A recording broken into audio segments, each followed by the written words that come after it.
All sports, all plays. Yeah. All sports, all plays.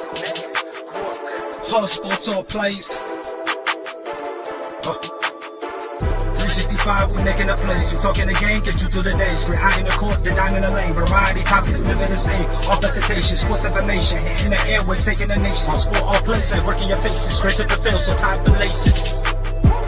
All sports, all plays.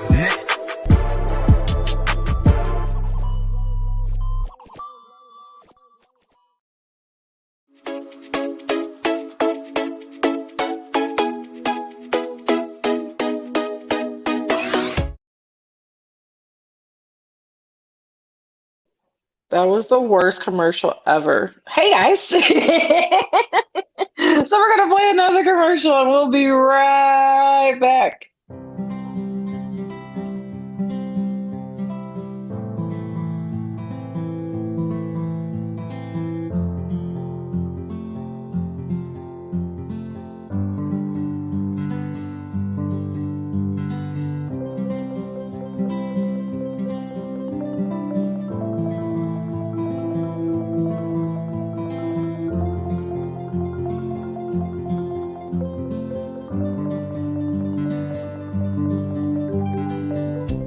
This is the Fox D Streaming Network. Register to come on our channel at foxdnetwork.com. What's good, everyone? And welcome to another show of Just Say the Truth. I know you guys missed me. It's okay. It's okay. You know, I'm still not all the way there. I'm not even going to lie to you 100%, but you know, it is what it is. I'll make it. You know, you fake it till you make it. That's my motto. But how are you gentlemen doing this evening? Doing good. Just waiting for my dinner to arrive, and I'll be even better. What you get? Tam's cheeseburger, double cheeseburger from Tam's. I wanted some In-N-Out so bad, but I didn't feel like fighting In-N-Out traffic. Oh yeah, In-N-Out traffic could be the worst, man. I mean, no matter what time of the day you go to In-N-Out, the line is always so long. Everybody's been out because it was like 75 degrees in Dallas. So Yes. Everybody was just out for no reason. And I was like, man, I don't feel like fighting nobody for no cheeseburger. Hey, you know, it's not as bad as when Popeye's chicken sandwich were big and everyone was going crazy and fighting over them in the drive-thru. That was Do you know I didn't even like it? And then I'm just gonna throw that out there. I was not even that big of a fan of it. I was just like, oh, this is what the fight was over. Like I'll pass. Like people was calling it an overrated chicken sandwich, but I thought it was. But lately, I haven't gone to Popeyes because to me it's a little too greasy.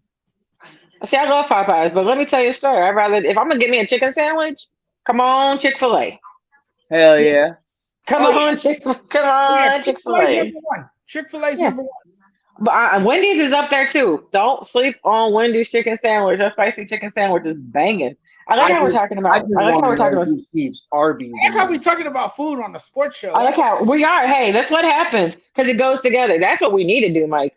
A show about food and sport. Well, I meant it goes hand in hand. We got on a conversation, which is pretty cool. I'm rocking with it. Yes, it goes hand in hand. We do have a lot of stuff. And I was trying to see if anybody else was coming on. Because like Joe said he might be here. Lana said, I don't know what happened to Tony. I think he got abducted by aliens. It happened. It happened. He was here, then he was gone. Looks like all the topics are mainly NFL. Maybe I don't know what the last one. We're gonna have to ask Tony. I'll read it. If that one's NBA, I think it's NBA. The one if you pick a player, a franchise player, but I guess that could be any. Oh yeah, we were talking about that earlier. It's basically non-quarterback. I think that's the NFL, right? Yeah, is it NFL? You pick one that's quarterback and then one that's non-quarterback. Okay, so we could start off with that one. Let's start off with that one. You could, if you and the question is, if you had to pick one player of any position to build your franchise around, who would it be? Go ahead, Mike. Kyle Pitts.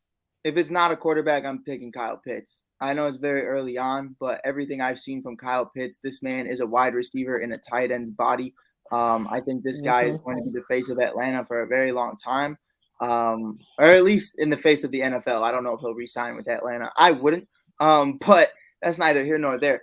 I do think, though, Kyle Pitts is going to be the best tight end that we've seen in a very long time. He will be taking that mantle.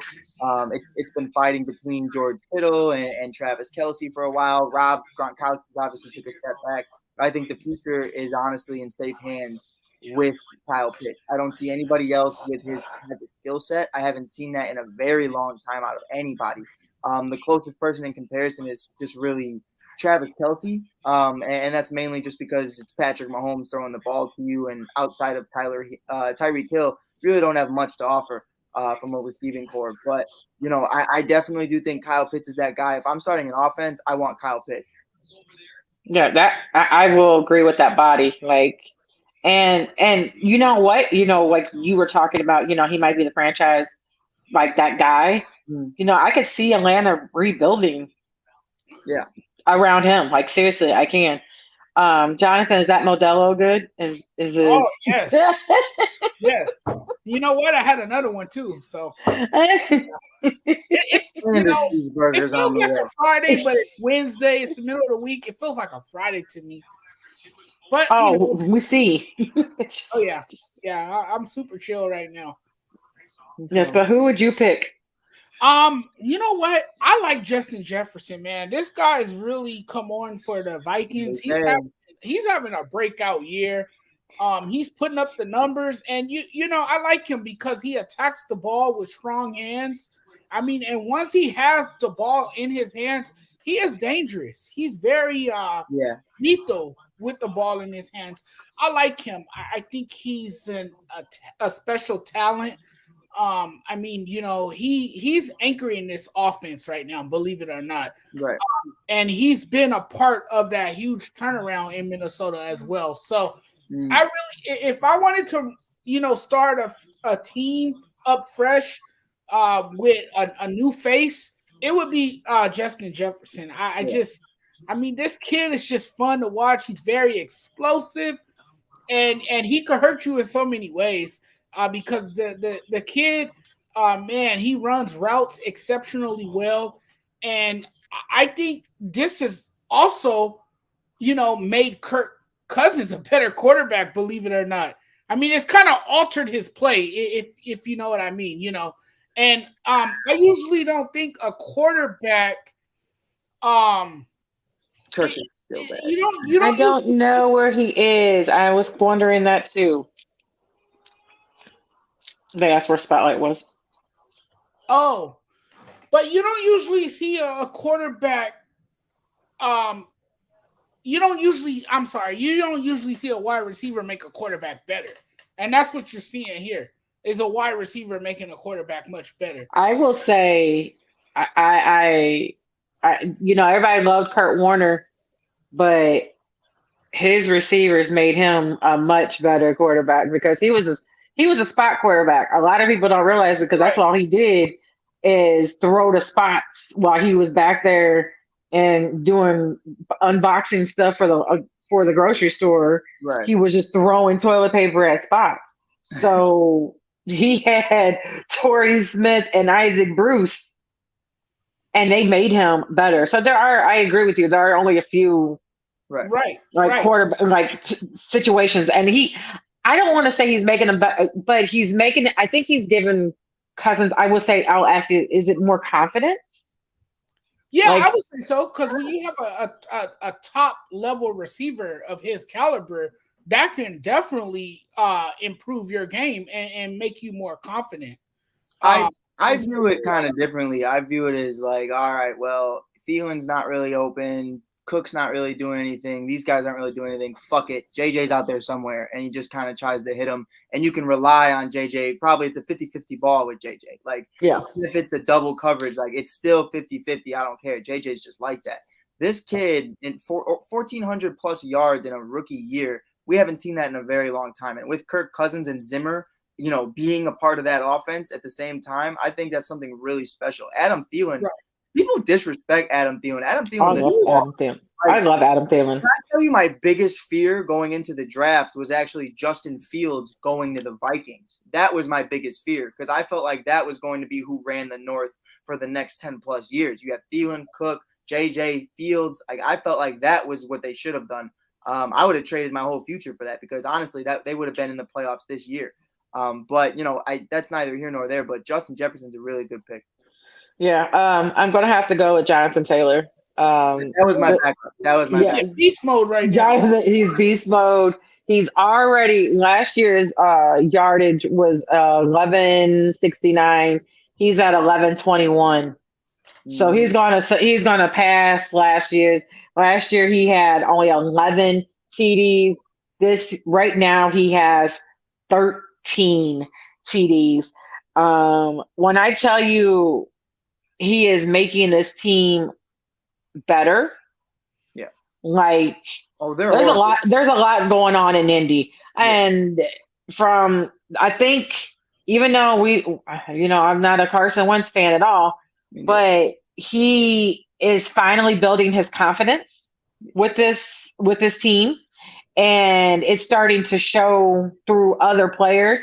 And even though, don't get me wrong, Jonathan, he had a couple bad games. Right. The first 3 weeks, you were like, it almost looked sophomore slumpish.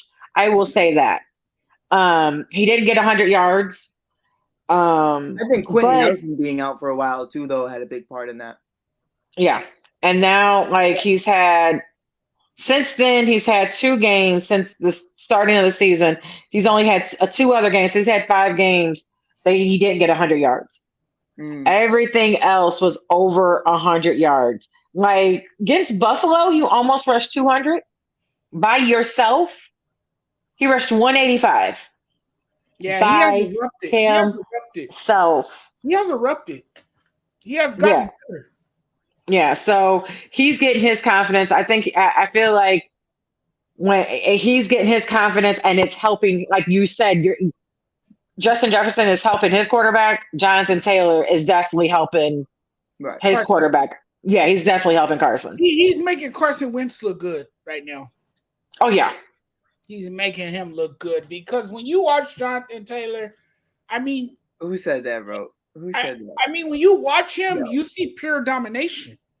This is a guy who has taken over that offense completely and he has turned the Colts into his team.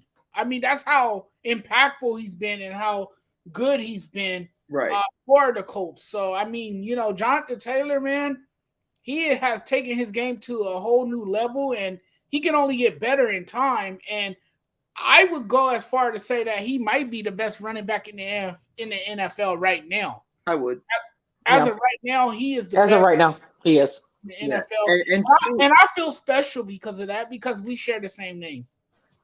But to address that comment, Darren Waller being compared to Kyle Pitts should not be a thing. Darren Waller is good, don't get me wrong, but there is also not a single wide receiver in Las Vegas right now.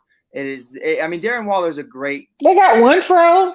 That's cool, I guess. That's cool.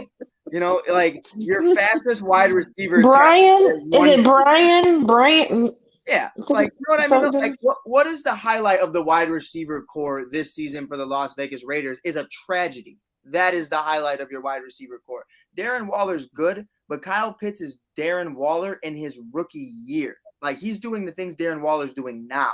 Like, as a rookie, this kid's 20-something years old. Like, he's a dog. He's 10 times better than Waller. I don't want to hear that shit. Get that. Like, I get what you're saying. I'm a fan of Waller.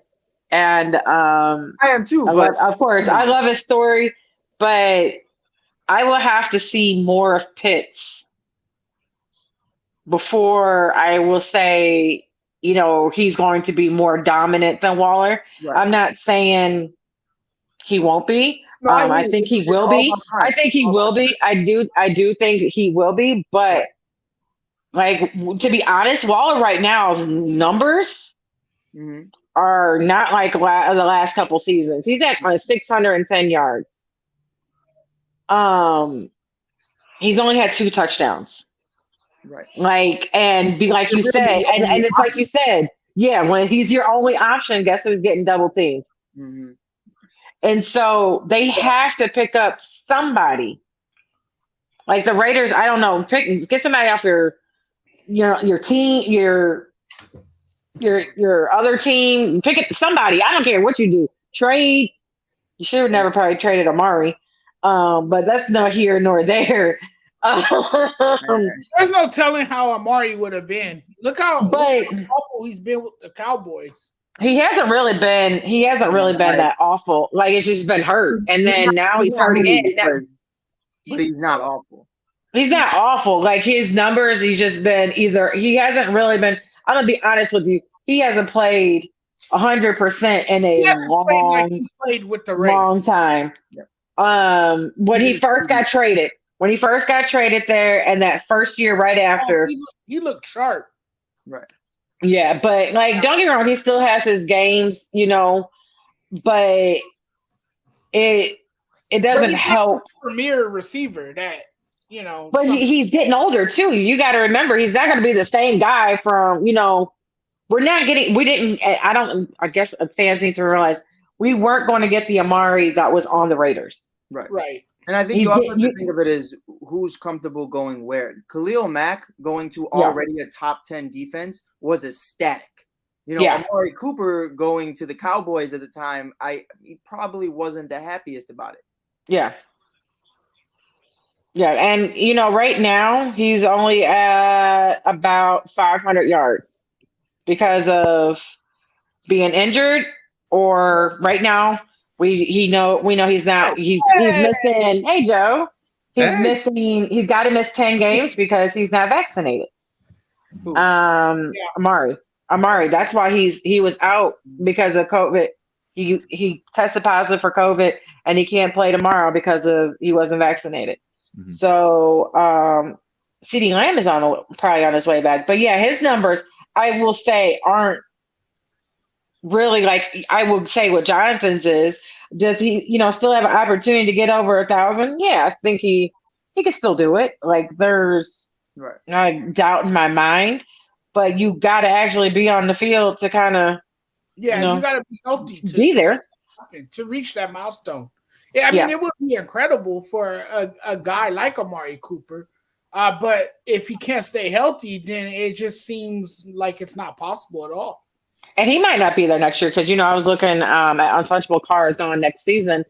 I've heard that from a lot of Raiders fans. Right. I'm pretty sure that if he was going to be there next season, it was going because of Gruden. Like Gruden was probably going to save him. And what's so funny is that would have been the longest it was the longest QB relationship he's had. But I don't think Carr does he have an out? Does he have an out next year? I'll say it from the jump. I think Derek goes to Green Bay. I think that's their bridge. Derek Carr going to Green Bay. Rodgers probably goes somewhere. Who knows? But I don't know. Well, I think Rodgers going to the Steelers. I don't know why that's in my brain. I just keep dreaming about it. I think Derek Carr is going to be a Green Bay Packer. Here's my question about that, Mike. You say Derek Carr should go to the Green Bay Packers. Here's my question. What's the ceiling with Derek Carr and the Green Bay Packers? I think it's a bridge. I think it's a bridge to really find out what you have in Jordan Love, and it's sustained success because somebody else agrees with you. Rodgers to Vegas, Carr to Green Bay. Wow. I'm rocking with you. But I really do think that, one, I don't think Rodgers goes there. I really don't. He's going to Pittsburgh. Okay, Jonathan, I love you. I love you. And Rodgers is talking too much. Like it's a good fit, Jonathan, but all he did was look at Mike Tomlin, and now everyone thinks he's going to Pittsburgh. So I think that was a little overblown. To me, that was a hint. Like, okay, if you watch the game, Mike Tomlin calls a timeout right before Aaron Rodgers hikes the ball, and that's because he knew that Aaron Rodgers was about to fuck up that Pittsburgh defense. So that's why Aaron looked at him and smiled, because he was literally telling him, like, I knew exactly what I was about to do. It wasn't like, hey, that's my guy. You know what I mean? Like, that's one, that's tampering. And two, Aaron's just not like that. Mike's not like that. But someone, but not necessarily saying that's your guy, but I mean, look, it's a cold weather city. He's used to playing in a cold weather city. It's also but why would you want to finish you don't want to finish your career in a cold weather city? No, I'm not saying that doesn't want to go there. I'm just saying I'm agreeing with you, Mike. It don't fit. Like you're not going to finish your last few years, right? In a shitty weather. I would say San Francisco. Peyton Manning did, but his defense rode him. But he already went from cold to cold. You know what I'm saying? He went from he did go, but it's still cold. Like, let me find. If I had to give Rodgers anywhere, I think the Steelers are a great place just because of Mike Tomlin being a legitimate head coach. You have great weapons. I like Miami too. I think if you're really giving up on Tua the way you are, you take a couple picks for him, and you give these weapons. Deshaun Watson will end up though. I just have that feeling. I think he ends up somewhere a lot colder and a lot darker. Really? Yeah. It's gonna go cling. Yep. I think there's lights out where he goes. There's a team that nobody keeps talking about when it comes to the quarterback sweepstakes. We keep hearing about Miami, Pittsburgh with Roethlisberger being gone. The Washington football team is primed to make a trade for one of these players. Make a big splash in free agency. Again, Carr's due $19 million next year. If he's a pre-June 1 cut, he doesn't count anything against. So maybe he's a guy you go and get if you're Washington. Right. But Washington was in on the Rodgers stuff, if you remember. Yeah. If Sean Watson stuff gets cleared out, Dan Snyder and that organization is the type that will absolutely take on a headache if they think it comes down to the bottom line. A different situation. Right. They signed Albert Haynesworth to the biggest free agent money deal of all time. So this is an organization that is not afraid to go out there and kind of take that first initial hit and then say, okay, we don't care because we're in the best interest of winning. Right. So, again, I think that's a team where people look. I think they're going to have about $61 million in cap space. Again, that's a fluid situation. As guys cut, it'll go up. You sign guys, things of that sort. It'll happen. But Washington's a team that people need to watch out about. Yeah. I think they have enough young pieces that they can put a defensive lineman in a trade along with draft picks. They have, They have Terry McLaurin. They have Gibson. They have Logan Thomas. Curtis Samuel just signed a free agent deal. So, again, if you're trying to bring people in, if you're trying to get a quarterback, Denver did it with these wide receivers. They signed Cortland Sutton to a good deal. They signed Tim Patrick to a good deal. If you're trying to bring a quarterback in, you look and you say, this is what's on the menu. These are the guys that we have that you're going to be able to have around you. And that's not a bad thing to have. Right. My thing though, Joe, is I think with Carr, that works. I think with a lot of other individuals that you can trade for, that works. But with Aaron Rodgers, having a defensive-minded coach like Ron Rivera and Vic Fangio just isn't it for me, because that's been his problem throughout everything is he needs someone who's going to be able to take over from a play-calling perspective, and they really just don't have that. I don't think so, because he played under McCarthy, who's an offensive mind. He's played under and he hated McCarthy. That's because McCarthy's a bad head coach. It wasn't anything but his offense. It's because he was a bad head coach. Right. But that's the thing with Matt LaFleur too. Like Matt LaFleur, really, I mean, if outside of Rodgers, he put great play calling with Rodgers. Anything else, it's really just not it. So I feel like I don't even think they got along at first, though. Right, but that's why I feel like Mike Tomlin definitely is the best option, because Mike Tomlin's one of those guys. He's been able to work with nutcases. He's been able to work with egos. He's been able to work with everybody. And I'm talking crackheads. I'm not talking about like, sometimes. Are we still talking about Carr here? What did I miss? No. We're talking. Actually, the conversation wasn't even about, like, to be honest, the real question was not about Carr. The question was, if you could start a franchise around one player, who would it be? Your guy, Untouchable, he said Pitts is like Waller because Mike was. He chose Pitts. Mm-hmm. So we said, I would choose Waller because I do like Waller, but because I don't want to put all my eggs in the basket on Pitts because I feel it's too young. So the conversation. Pitts is in a bad situation in Atlanta where Matt Ryan is on his way out. Yeah, and that's what I said, and we even said, Pitts, that it might get around him, like they might rebuild, around Pitts. Like that might be the only positive out of that situation. Right. So your guy brought up Carr. That's how we got on Carr. Right. It wasn't so much like the conversation. It was right. Yeah. So we were just Carr's coming back next year. If we want to talk about Carr, you want to go to an offensive minded coach for Derek Carr. Why not New Orleans with Sean Payton? Because I'm gonna say yeah, he needs somebody like that, but he loves Jameis Winston.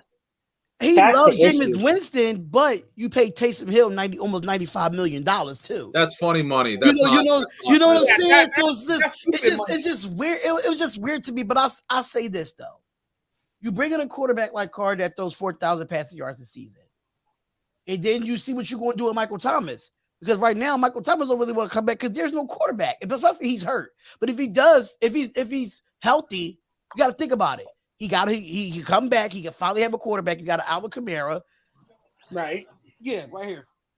I do like though how Michael Thomas. I think Sean Payton, out of all the teams that y'all name outside of Matt LaFleur, that Sean Payton would be the guy. Dennis Allen was on that coaching staff when the car was there. Right. So he got that connection with Dennis Allen, and Dennis Allen got a top 10 defense. Are you? So I'm just saying it from. I just think New Orleans is the best fit. I don't know how long Mike Tomlin is going to stay in Pittsburgh. Right. That's my only issue. I don't see him being in there. I don't see Tomlin being there the next 5 years. Right. But Spotlight, would you, if you're Sean Payton, say, am I willing to have almost $200 million solely on my quarterback room? I mean, that's a lot. One thing about Derek Carr, he's not one of those type of quarterbacks that's going to take big money. He's not going to. He is. He signed a big money deal last time. Derek Carr wants paid. Yeah, but it wasn't that big. But he's not going.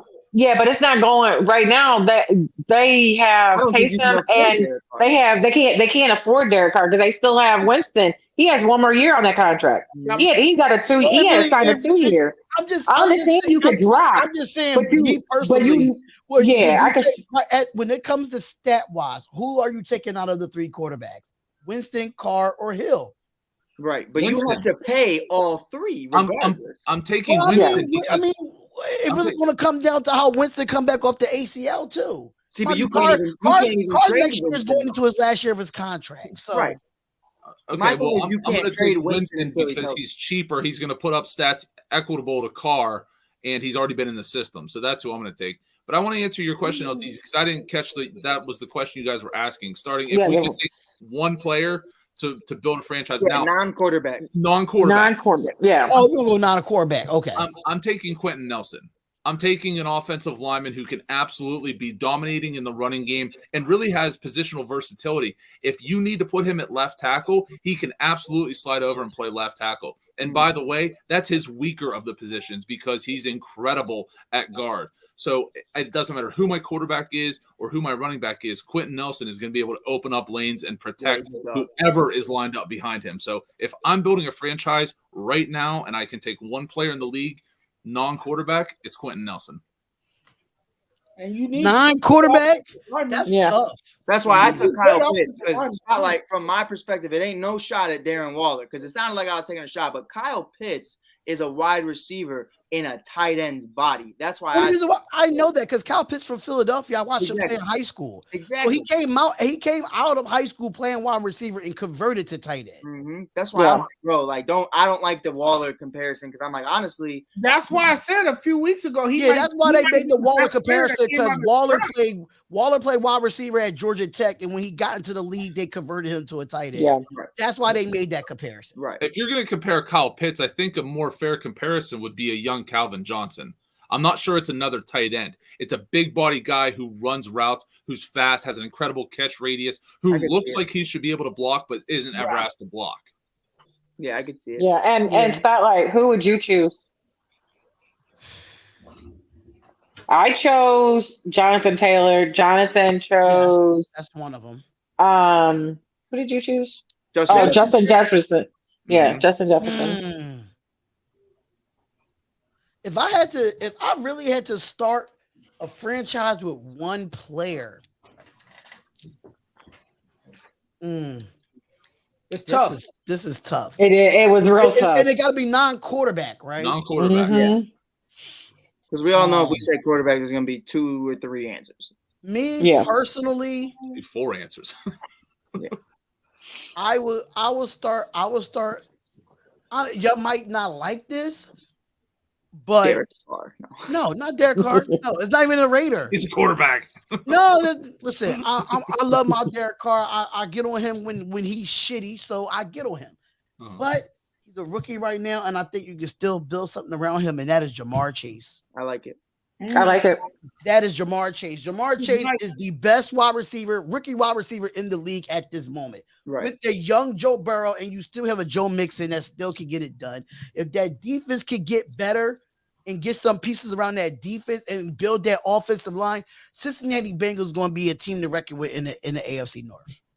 Agreed. My homer pick is Micah Parsons. But that's my homer pick. I can see that too. I can see Michael Parsons. Hey, yeah, Aaron Donald. No surprise, no one said Aaron Donald. Because Aaron Donald, we already know what Aaron Donald can do. We already know that he's solidified as one of the top defensive tackles in the league, or one of the top defensive players in the league. One of the best edge rushers in the game today. And I had to play. Like most of us picked a young player. Yes. Like what I'm saying. So that his age plays a big factor of why. Probably they're all the same age. Yes. No, but right now you pick Jonathan Taylor, you pick Justin Jefferson, I picked Quentin Nelson. I mean, they're all young, like you said, they're all young guys. That's who I'm building a franchise around. Same as if you do this in the NBA, nobody's picking LeBron James because he's 38 years old. Like, just please don't jinx about Freddie coming up here about LeBron James. I was about to say that. Don't jinx it. So do we want to do this? He's at work. Thank God. If it was a quarterback and I wanted to build my franchise around, is Justin Herbert. If it was a quarterback, I like that. If it was a quarterback, it'll be Justin Herbert. I like that because he came into the league and he caught on really fast. And a lot of Oregon quarterbacks don't have success in this league. Right. And how Jonathan said, and he's done some amazing things here in LA. Who would be yours, Mike? We already know it's Justin Fields for Mike. Come on. So of all the quartebacks in the league, that's the one that you're going with right now? Yeah. In all reality, Justin Fields is not that bad. I'd love to take Justin. I'd really love to take Justin. I truly would. But I'm still, if we're talking about ceilings and what guys could be, I still take Trevor Lawrence. I'm still high on Trevor. And I just feel bad for Trevor. Yeah. I feel bad with him. I think a lot of people are doubting Trevor. It's crazy because when Trevor's in college, everyone's afraid to say anything. But when Trevor enters the league, it's, I don't think he's going to pan out. You're just saying that because he went to Jacksonville, bro. Like, if he would have went to a Patrick Mahomes type situation, we're talking about a guy who is going to run the league. And unfortunately, I wish I could say the same for Justin Fields. Hey, you went to a team that actually made the playoffs.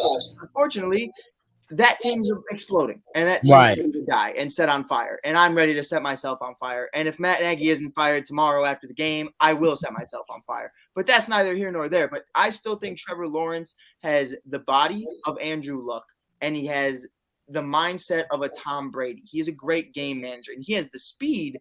I'm not going to say of a Lamar Jackson. I would say more of a Justin Herbert, Josh Allen than I would anything else. He's not as fast as Lamar, but this kid has wheels. And I think if you give him the right situation, if I'm taking a quarterback, I would take Trevor just because I am a Clemson fan, but I watched Trevor Lawrence, I'll be real, is the reason I'm a Clemson fan. I didn't give a shit about college football until I saw Trevor Lawrence play. And after that, I've been stuck on him since. But I would go Trevor, but my heart wants to say Justin.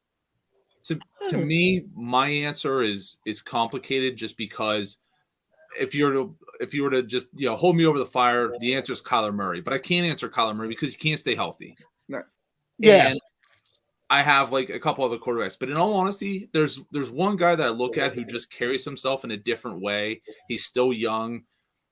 It's Joe Burrow. I think he's got just enough athleticism that he's able to roll out of the pocket. Like you said about Jamar Chase, some of those passes, the reason Jamar Chase has been able to get down the field is because of the movement that Joe Burrow has. He looks like a prototypical old style quarterback, with new age athleticism where he's able to get out just enough. He is able to run just a tad. He's a little bit quicker than Herbert, although Herbert had an incredible running game against Pittsburgh, 90 yards rushing. His best game by far in his 2 years. But to me, if I'm building one guy to build around the future, I think it's Burrow, because I think he can throw passes at all 3 levels. I think he can get the ball down the field. He can hit those intermediate routes, and he's really good at guys coming out of the backfield and screen passes and stuff like that. And now I'm thinking about that with Joe Burrow. Now with the way that he played, you got a Jamar Chase, you got a T. Higgins, you got a Tyler Boyd. With this offense and how they're playing is going to attract people to come to Cincinnati because of their quarterback. Mm-hmm. So with free agency, the Cincinnati Bengals ain't no laughing stock of the league anymore. Right. So players is going to want to come play for Joe Burrow. Right. And I'm just saying, if Atlanta, LDZ and I talked about it, if Atlanta can't build around Kyle Pitts, if I'm Kyle Pitts, hey, Joe Burrow, Joe Mixon, you got Jamar Chase. If I'm Kyle Pitts, I'm going there. I'm going and they're tied in. They're tied in situation. What's next for Atlanta if they get rid of Matt Ryan? What's next? They got for a whole bunch of cap space. Look down at the bottom of your shoe. Yeah. Look down at the bottom of your shoe. That's what's next for Atlanta. A whole bunch of cap space. I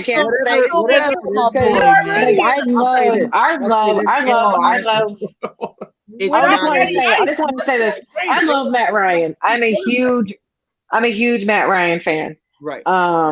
Because Atlanta fans dog him.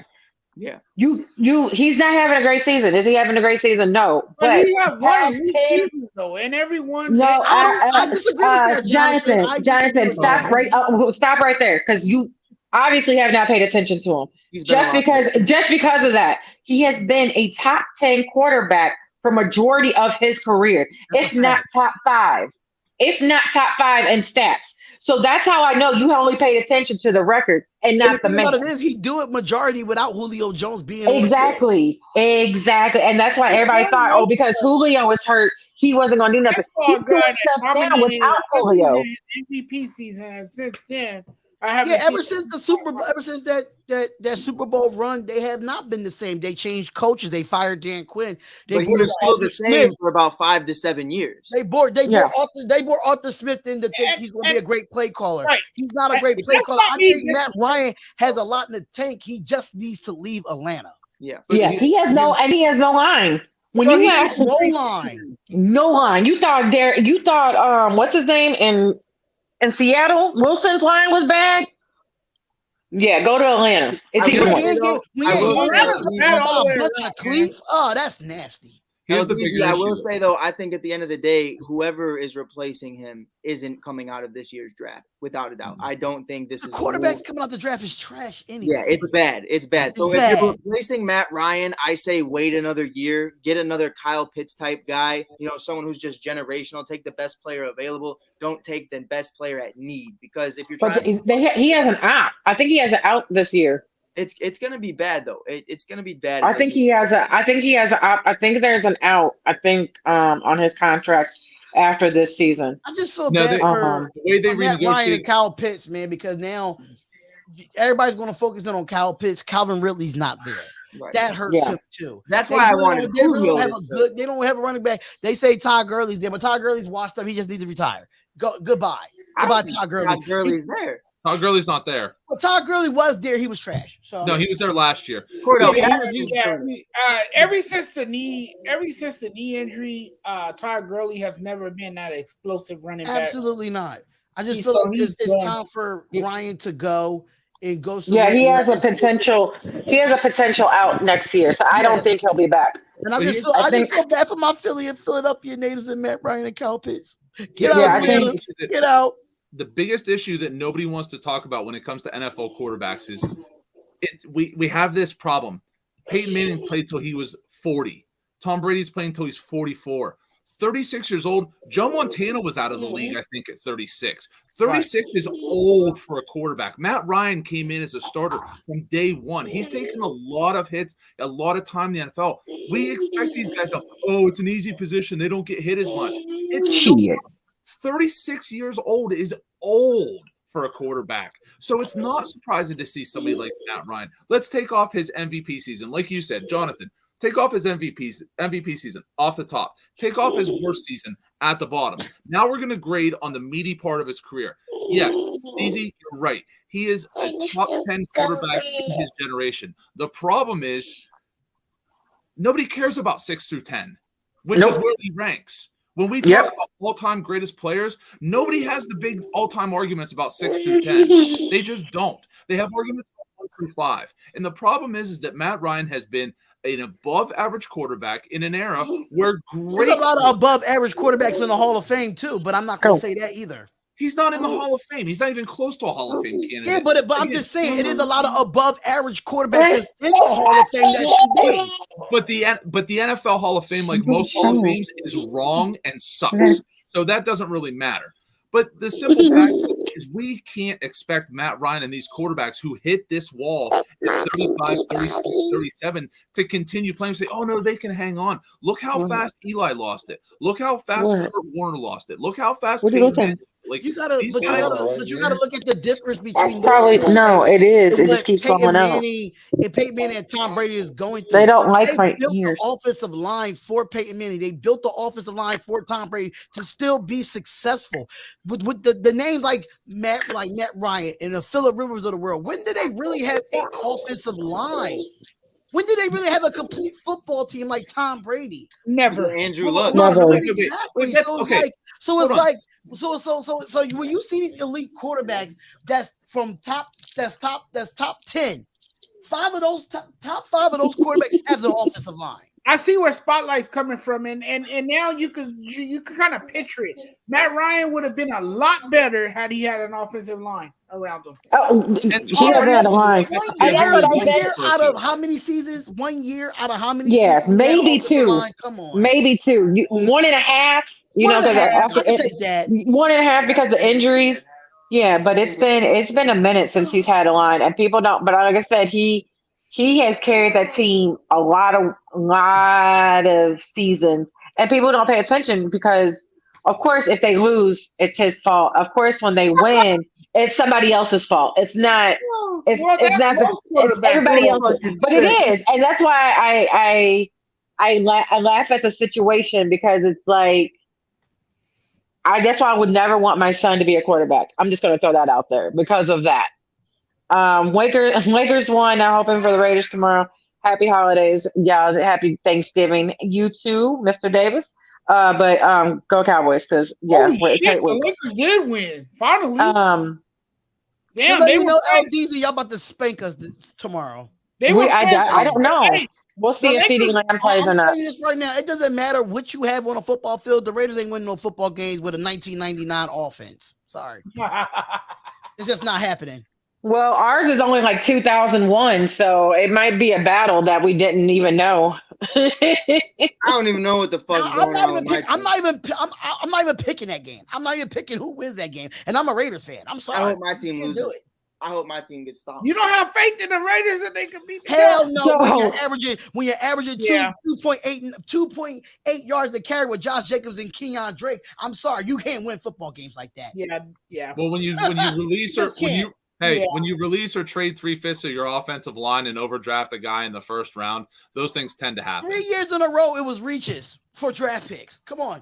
That sounds like the Cowboys. Worried for Khalil Mack. I'll live with it. Y'all can keep Khalil Mack. I'm happy Khalil Mack is in Chicago because everybody that left the Raiders are happy somewhere else. I'm just saying. Hey,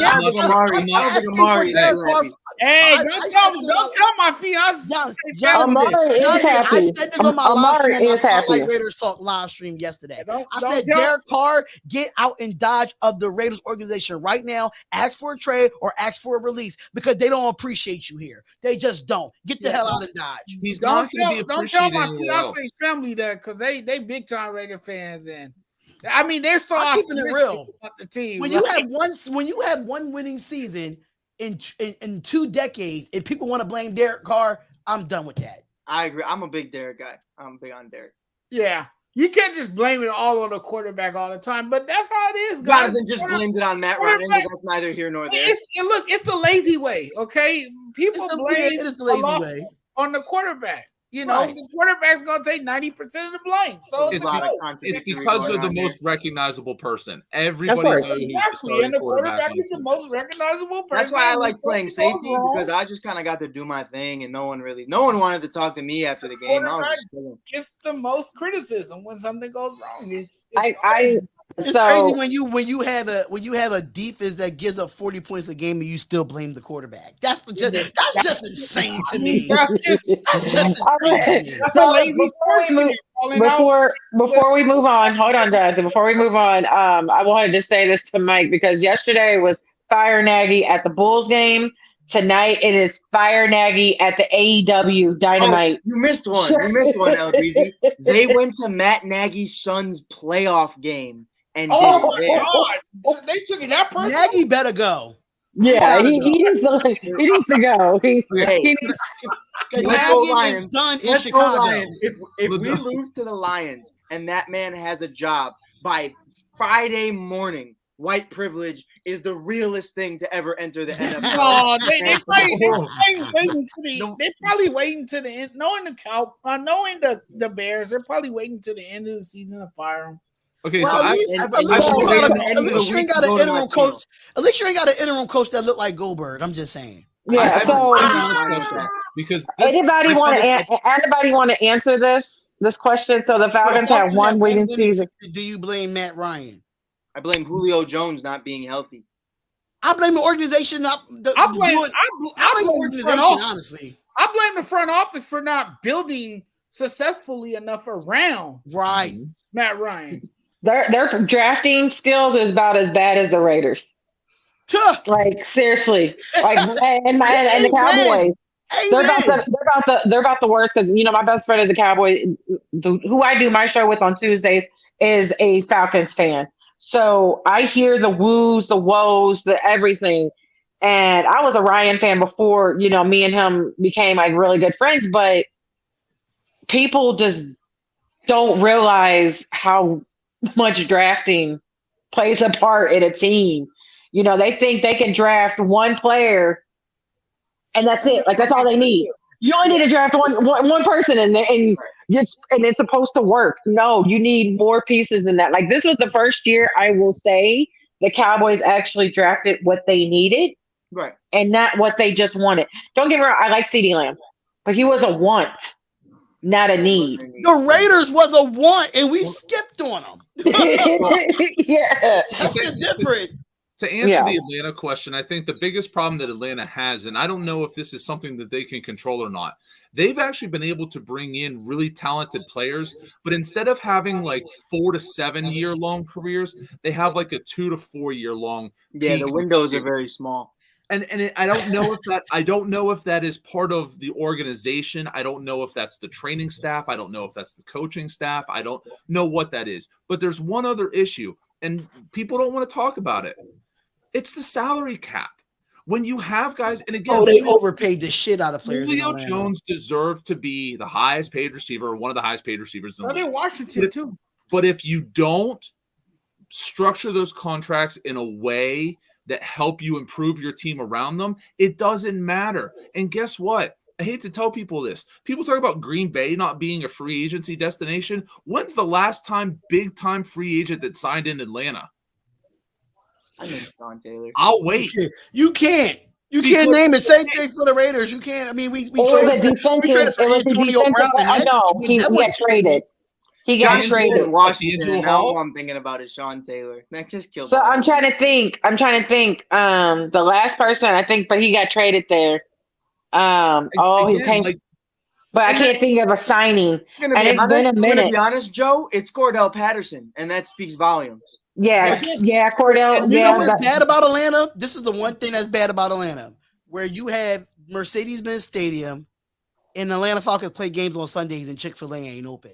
I'm just saying, why would you put a Chick-fil-A in Mercedes-Benz, knowing darn well on Sundays they not gonna be open? I hate that's to tell what I want to know. There's a Chick-fil-A where the Braves play. It's a Chick-fil-A in Mercedes-Benz Stadium. Go check on your cheeseburger. We don't care about your pop. Go check on your cheeseburger, fool.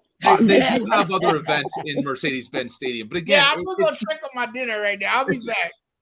Hey, I have a question because I want to get Mike's opinion on the Bears real quick. Because you're talking about the Fire Nagy stuff. LaDonna mentioned about how the chance at AEW, the chance at the Bulls game, the chance at apparently his kid's game, which is just insane to think about. We come strong. They have never, in the history of their organization, in 101 years, fired a head coach mid-season. It's never happened. Matt Nagy, for all the criticisms, has a winning record as a Bears head coach. Took Mitchell Trubisky as the starting quarterback twice to the playoffs. Now, listen, I am not saying defense took them to the playoffs. That's fair enough. But what I'm saying is there have been much worse head coaches that have stuck around in Chicago and other places. As a Bears fan, what about Matt Nagy for 101 years of tradition and 2 playoff berths makes you want to get rid of him so bad that you would cut off an appendage? Even though set yourself on fire. But I have he's good friends with my guy Mal Gooley, that's a Chicago Bears fan too. Mal Gooley's amazing at what he does. He keeps it real. And one thing about Nagy, for his play calling, he doesn't have the personnel for his play calling. He doesn't play to the player's strengths. That's one thing that he doesn't do. For me, from the outside looking in, from when I look at games, I'm sitting here and like, you bring back David Montgomery. I understand he came off of IR, but Khalil Herbert was averaging 100 yards a game, and you bitch him he for was killing it. I'm just saying, you just don't take away the hot hand. It's just stuff like that. Is more like He's not simplifying it for his players. He's making it too complicated for them, and they're not catching on to it. Yeah, Mooney is looking good with Justin Fields. Don't get me wrong; they both rookies. They look good, but I feel like Matt Nagy's play calling sucks. But wasn't the game that Mike Nagy was out? Didn't they look better as a team? It was amazing. And that's when they beat the Raiders, right? If I'm not mistaken. I think it was. What's that game? Beat the Raiders. They beat us 20-6. It was the 49ers. No Matt Nagy. But yeah, to me, Joe, to answer your question, I read people. As a player, as whatever you want to call me, as an athlete, I feel like my greatest skill is I can read the room when people can't. And I know whether this guy's feeding me bullshit or if I'm willing to actually die for this cause and for this team. When Matt Nagy came into the room in 2018 and he said, I love Mitchell Trubisky, I knew it was bullshit. I knew he was feeding it. He was just trying to get his foot in the door, and I don't blame you. You want to say you're a part of the Andy Reid tree, that's perfectly fine. Again, it's just like my backup safety when we played in high school and in college and all that. Like, yeah, okay, you worked under Mike Hughes. You never played, so I don't care. You're not Mike Hughes. At the end of the day, point blank, period. I'm not hyping me up. I'm just saying, just because you worked with me doesn't mean that we are at all the same. With Mitchell Trubisky, this man right here, Joe, is a car salesman. He's going to tell you, here's the game plan, here's the whats, here's the whys, and here's why everything's going to work the way it is. But when you pull out of that lot, that fucking car is ass, and that car is going to die on you. And regardless, you're going to bring the car back into the lot, and he's still going to tell you it is an amazing car, and that's his game plan. L. Deezy, who that sound like, L. Deezy? What other coach sounds like that? Okay. But Joe, there's a lot of them. There's a lot of them. No, I thought y'all would have said John Gruden, because John Gruden said that bullshit. Because he did that, and even the Clapper. The Clapper was the same way. That's why. So my biggest point why you that's why he has no job. 101 years you've never done it. Why you do it right now is because Monday morning, Robert Quinn, Khalil Mack, Allen Robinson, Justin Fields, Andy Dalton, and Foles are caught on the sideline talking shit about this guy. They all come into the players' meeting and say they want Nagy gone. Now, the difference is when Jay Cutler wanted Mark Trestman gone, no one gave out because Jay Cutler wanted to be gone. So they were like, whatever, it is what it is. You're both going to be gone at the end of the season regardless. But right now, if you keep Matt here and ignore your players, Allen Robinson, if he's not already leaving, is gone. Khalil Mack will request a trade, and other people will start to realize you don't give a shit about us. You are a player's coach. You are not the guy we want. You are not the guy we want in this system. And as an ownership, you look at it and you say, Ryan Pace, great GM. I think he's a better head of a scouting department. Hear me out, Joe. I don't know about that one, Mike. Hear me out, Joe. If you look at it as constructed, that 2018 Chicago Bears team could win a Super Bowl. Where you messed up, you put the wrong personnel around all of those guys. You put in a guy who, if you don't fit his system, he doesn't use you at all. Jordan Howard, 3 years in a row over 1,000 yards. Matt Nagy comes in, and now he's a career backup just trying to float around because Matt Nagy didn't utilize him correctly. You look at Mitchell Trubisky. Okay, he can run. All right, let's never run with Mitchell Trubisky. Let's make him throw 40 times a game. That'll fucking work. Justin Fields. Look how uncomfortable Justin Fields looks with Matt Nagy versus when Matt Nagy was gone. Justin Fields is over there running. He's screaming. He's flying around. He's doing things he was doing in Ohio State. He's making Wagner, not Wagner. What's his name in the 49ers? Their best linebacker. This guy is a stud. Fred Wagner. Fred Wagner. Okay, I was thinking Bobby, but he's making Fred Wagner look like a D3 basketball player. This guy's on skates. He's flying around. Justin Fields is the future. And Matt Nagy has done nothing but prove that it's his way or no way. And that's not a team. And if you don't fire him right now, if they lose to the Lions, that entire locker room is gone. Not only with the locker room is already gone, in my opinion. No, the locker room is gone with Matt Nagy. But the locker room that's what I'm saying with Matt Nagy, right. It'll be gone as a whole. As I want to stay on this team if he ends the season with this, because that's not the way you want to go. And Matt Nagy, to Joe's point, this is my last point. You talk about his personnel, and Spotlight made a great point. He doesn't have great personnel around him. That's because he's afraid of them taking his job. He brings in Bill Lazor. He brings in other shitty offensive coordinators. Why? Not because he wants to feed off of their opinion, because they're yes men, because they're not going to take his job. That's because he has to fill the position. He doesn't give a shit about their opinion. He just wants to make sure that his job is safe. And that's the real problem right now. The guys Matt Nagy brought in. Just like the Raiders all over again. Exactly. That's why not everything's about the Raiders. Not everything's about the Raiders. No, but if you feel the pattern, but I'm saying, like, I feel it for several years of how they're feeling. That's how I felt with the Clapper. And now I'm starting to feel that way with Mike McCarthy. Like, I was never sold on Mike McCarthy coming here. Mike's the same way. Yeah, so when they got here, I was just like, I have to deal with it. These head coaches just want that power trip. They want to make all the calls. They want to make all the plays. Now, if you're going to hire an offensive coordinator, what's the point of you hiring him if you're not letting him actually coordinate? Now, Joe, here's what I want to ask you. Is not firing Matt Nagy worth Khalil Mack and Allen Robinson wanting to walk? I'm going to answer that question, and then I have something to say to Spotlight. The answer is yes, because Allen Robinson was gone anyway. Right. Now he's not going to stick around. Khalil Mack, again, he didn't ask to be traded by the Raiders. He wanted to get paid by the Raiders. They traded him. Chicago's where he ended up. So Khalil Mack wanted out once John Gruden got signed there for the 10-year tender. He wanted out. Okay, but he wanted paid. Right. He wanted paid. He wanted paid, but like even if he wanted paid, he didn't like Gruden either. It didn't matter. Listen, it didn't matter if the last name on the check was McCaskey or whether it was Davis. He wanted paid. That was the biggest thing. So it didn't matter where it was.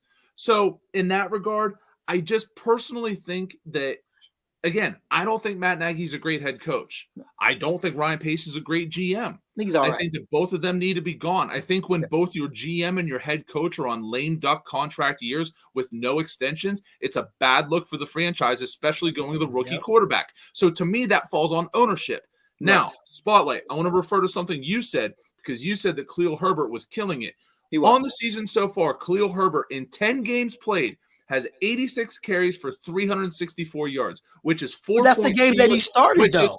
No, this is total games, which is 4.2 yards per carry. Right. In 4 fewer games, David Montgomery has only 10 more carries and 64 more yards for a 4.5 yard. And I'll say this to your point, though, Joe. But I think Khalil Herbert to your point. But Khalil Herbert had when Khalil Herbert had to start, he had a hotter hand. Right, Joe. What Spotlight's trying to say to you is this.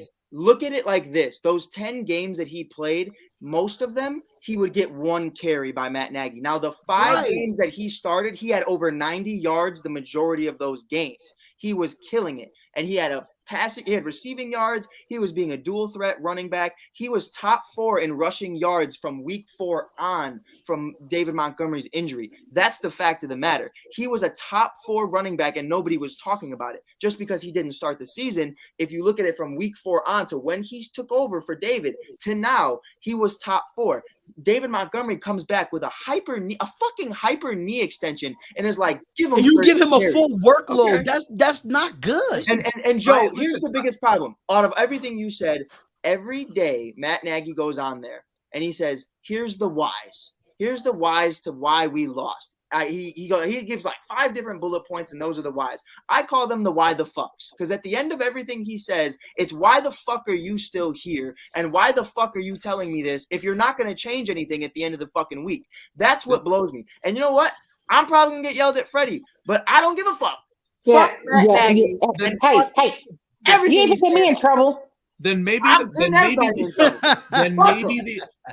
the issue goes above his pay grade, which would then go to ownership. And just so you know, I don't want to pretend. They're all awful. Hold on, I don't want to pretend that I'm not listening. Spotlight, Mike. You guys talked about catching in games this year. David Montgomery has 9 catches for 75 yards. Khalil Herbert has 9 catches for 44 yards. So not only has David Montgomery outran him in fewer games, he's caught just as many passes for almost twice the yards. In the game, but if you look at the offense, now with David Montgomery, and you look at it with Khalil Herbert fits the offense better than David Montgomery does. He does. A little bit. But we're gonna move on. We're gonna move on because we talked about. I'm just looking at productivity to win games.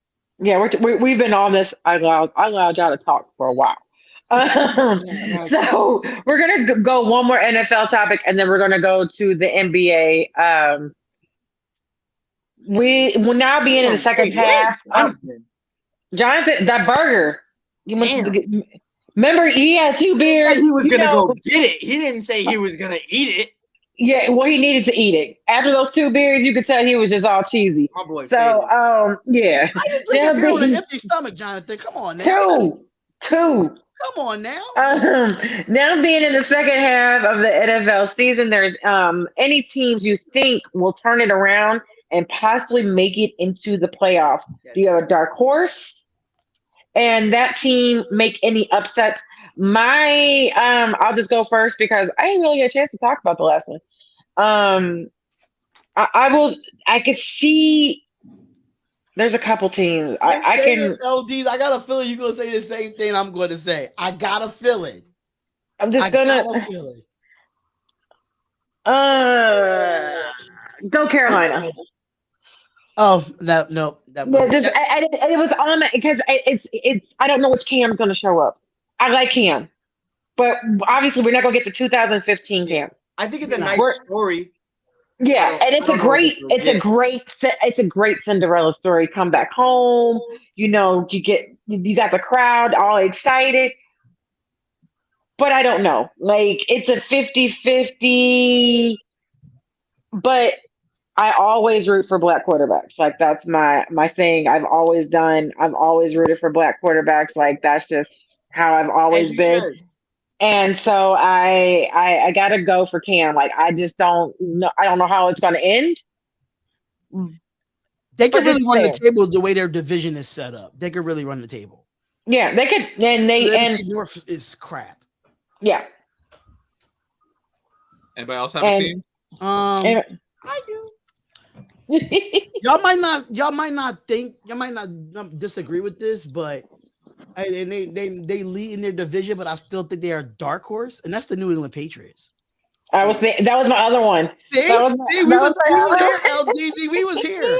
I think the New England Patriots are catching fire right now. Yep. Where they're playing, their defense is playing stout. They got 2 running backs that can run in between the tackles with Stevenson and Harris. Kendrick Bourne is coming up to be a target for Mac Jones. I don't know what's going on with Jonnu Smith and his injury, but you still got Hunter Henry there.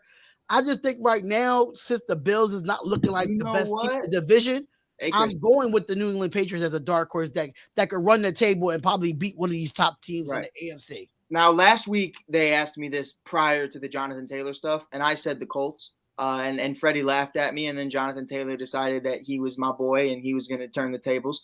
So I already said the Colts last week, so I'm going to switch it up. And I just want your guys' opinion. I think the Eagles, with this final home stretch, you're looking at the Eagles right now. I mean, first of all, they've been dogging. And you're fired. No, wait, but LaDonna, just hear me out. And it's the main reason. Trust me, I know. I already know. But I look at that final spot with the Vikings; they're 5-5. And Mike, you hear my dad in the back? He said Eagles go to the Super Bowl. I bet they are. And you know what? I was about to say hi to you. I was going to say hi to you, Dad, but they're heartbroken. Just hard. They do have a point, though. He said the Eagles gonna do something special. They do have an upcoming schedule, though. They have the Giants, the Jets, Washington, Giants, Washington, and then the Cowboys. So I do think that versus that final spot being I think Minnesota, they lose both games to Washington, though. Chase Young's out. I really don't think they do. Hey, they're starting to click at the right time. Miles Sanders is back. Jordan Howard's been doing his thing. I understand that, but they still got the worst linebackers in football. Their linebackers is coming off Broad Street. I don't know who they still have the best. But they still have the best four. They still have about the best four defensive linemen that people are sleeping on. So that's Taylor Heineke versus an ascending Jalen Hurts and Devontae Smith right now. We're not going to do that with Taylor Heineke. I'm all for Taylor Heineke in Washington. I love Taylor. I'm picking Jalen. I'm picking Ty. Let's go more touchdowns instead of running 3. I mean, he threw no passing touchdowns last week. He ran for 3. I don't mind that, but I just want to see some more passing touchdowns by Jalen. We said the same thing about Lamar. Facts. Facts. Okay, that's fair. My team is Minnesota. Right now, Minnesota's in the 6th spot in the NFC. They're 5-5. There's a bottleneck behind them of teams, including Philadelphia, including Carolina, that are 5-6, that are half a game back. Yeah. I think Minnesota getting that win against Green Bay, I think, despite what happened today with Everson Griffin, they're getting healthier on defense. Harrison Smith is back. Patrick Peterson is back. I think if Dalvin Cook can stay healthy, Justin Jefferson is going to really explode. The last 2 weeks, you could argue he's the best receiver in football over the last 2 weeks, having 2 dominant games, one on the road, one against a division opponent. And Kirk Cousins, for all his faults and all the things I don't like about Kirk Cousins, the one thing that he can absolutely do is he can play in the cold weather, and he can absolutely play at home in the Dome. He is not going to be scared to go to Chicago. He's not going to be scared to go to Green Bay. I'm not saying he can win those games, but I'm saying this is not a guy that you have to concern yourself with of being acclimated to the cold. Right. Yeah. And I honestly, I'm going to be real with you. I think he wins those games in Chicago. Khalil Mack, Eddie Jackson, Akeem Hicks, Danny Trevathan, they're all out for the season. So I don't – it's realistically – and Justin Fields might be shut down just for precautionary things. And if we don't have a head coach, which doesn't really matter anyways, but it's definitely going to be one of those things where you have to walk into Chicago twice, and you can probably win both of those games. Yeah, you might. Yeah. I think – go ahead. Sorry. No. Go ahead. No, I just wanted to mention. I've been bringing it up periodically this month that November is mental health awareness month for men, and here we are again, needing to speak on it with Everson. Like, we don't know the whole situation. You know, we just know about he called. There was an intruder. There wasn't an intruder. You know, the police came out and said there was an intruder, he wouldn't come out, refused to come out. Then he finally did, after hours of refusing. And whatever his demon is, I hope he gets it fixed. I don't know if it, what it is. Who are you talking about? No, Everson Griffin. Everson Griffin. Yeah. So whatever his demon is, I hope he gets help. In 2018, he stepped away from the team for 5 games to deal with his mental health. Yeah, the report that he was on social media brandishing a gun, saying that there was an intruder and people were chasing after him, trying to quote unquote pop him. He did discharge his firearm within his house, but nobody was injured. Vikings personnel were at his house, assisting police with mental health officials that have worked with him with the Vikings. It was, I think, anywhere between 4 and 6 hours, depending on the timeline that I've seen, that he was inside the house. But you're right, LaDonna. Very important that he gets help. Lane Johnson this year took time off. Calvin Ridley took time off. Players you don't remember, Barrett Robbins for the Super Bowl, if you remember, for the Raiders, to Spotlight, if you can remember him, took off. He was kind of ostracized at the time, but later on realized, like holy crap, this guy really had some problems again. Like, I remember that. Yeah, me and LaDonna just took a week off. Get the help that you need. Yeah, I'm thinking about taking another week off. So like, it's getting to that. You know what I'm saying? Like, But now I think people are. It's becoming a more of a norm, which needs to be. Right. Like your mental health is more important in this game. And also, Any game. Spotlight changed his shirt and Anything thought he in would life, get away really. with not telling anybody, but I definitely noticed. Yeah. I don't think he heard you. But yeah, I'm rocking with the new fit spot. Oh, he gonna change his shirt again. He's gone. He's gonna change it again. No, he's gonna change his background. Jonathan, gonna change his background. Yeah. Jonathan should be able to talk about anything. Mike should be able to talk about anything. I should be able to talk about anything. Same as you should be able to talk about anything and not be afraid to be laughed at or questioned upon or whatever or criticized. Like you said, it's okay to not be okay. Yeah. I was just about to say that too. I was about to go back to that famous phrase and say it's okay to not be okay. Yeah, like and to tell people to move out of your way. Like, like Jonathan asked a question earlier and I said, don't worry about it. Just keep doing you. You know what I'm saying? Like the best thing to kind of fight your demons is just fight on. Rocking. And acknowledge that you have them. Yeah. And once you acknowledge and like I told Mike, because Mike came to me when I went MIA and I told him, I said, once you realize what your triggers are, that's what makes life easier. And I know it's harder when you're, especially any professional athlete or anybody famous. Yeah. You might have those triggers, but you can't really ignore them because you might have a press conference or you might have, a book, a signing or some type of meeting or, your day is booked. And so you can't really address it like us five could, Freddie's but yeah, so that's, like I said, I feel bad for the situation. I hope he gets it fixed. Yeah. I hope, but I agree. The Vikings, this, I just said you're my trigger. Go away, bro. Lord. And we're going to mute. Don't you got to work? Don't you got Have anybody seen Mike Hughes? I'm chilling. Oh, he's on here to talk about the Lakers winning a game that they barely even won. We ain't even talking about basketball right now. We're not even talking about basketball. Yeah, we're not even talking about basketball. But I agree with you, Joe. I do like I do like the Vikings and that win. What the fuck? Oh. And that win was huge. Mm-hmm. I like the Vikings. One last thing. I do want to say one last thing before I go. Not to interrupt anybody. The NFL has had a real serious problem with mental health. We talked about it. Chris Henry, ex-wide receiver of the Bengals, had alcoholism, mental health issues before he had an accident and died. Javon Belcher killed his girlfriend, mother of his child, and himself in front of his GM and head coach. Again, I think the NFL has responsibility to the players in the league to not only help them when they're in the league, but afterwards. Oh, definitely. I hope that these issues that have come forth, especially this year with the players we talked about, pushes the league into an even more active. Dak Prescott with his brother, Hayden Hurst, the tight end in Atlanta, who's talked about his own demons. I'm sure I'm missing a lot of other players, but it's it's something I really hope that the NFL takes seriously and puts some real money and time and effort behind. I really want them to put the money and time and effort once these players retire, because once these players retire, that's where they really struggle. The withdrawal of not playing football anymore. And me personally, I've played semi-pro football for 10 years. And when I retired, I had that struggle of withdrawal of not playing. So what I did was to cope with my mental illness was to coach, to have some type of thing to it. But everybody don't have that outlet. Yeah. Everybody needs that different outlet. So. And thank you, Joe, for coming on. Thank you guys for having me on. Everybody be safe. You have a happy Thanksgiving. Yes, happy Thanksgiving to you guys and everybody else. You too, man. Yeah, my mama got me trying. My mama got me trying to collard greens right now.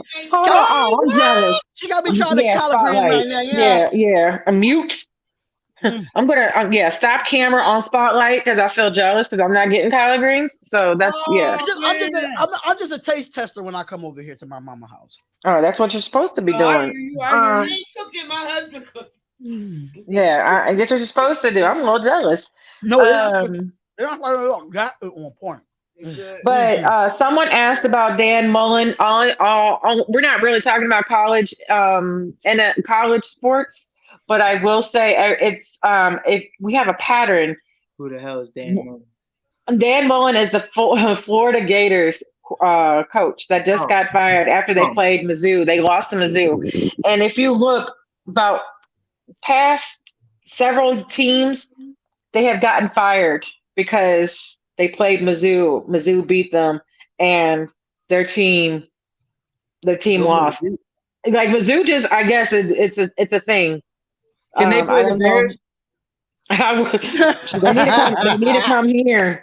They need to come to Dallas. Like I love my. But yeah, Dan Mullen lost in 2020. Derek Mason 2020.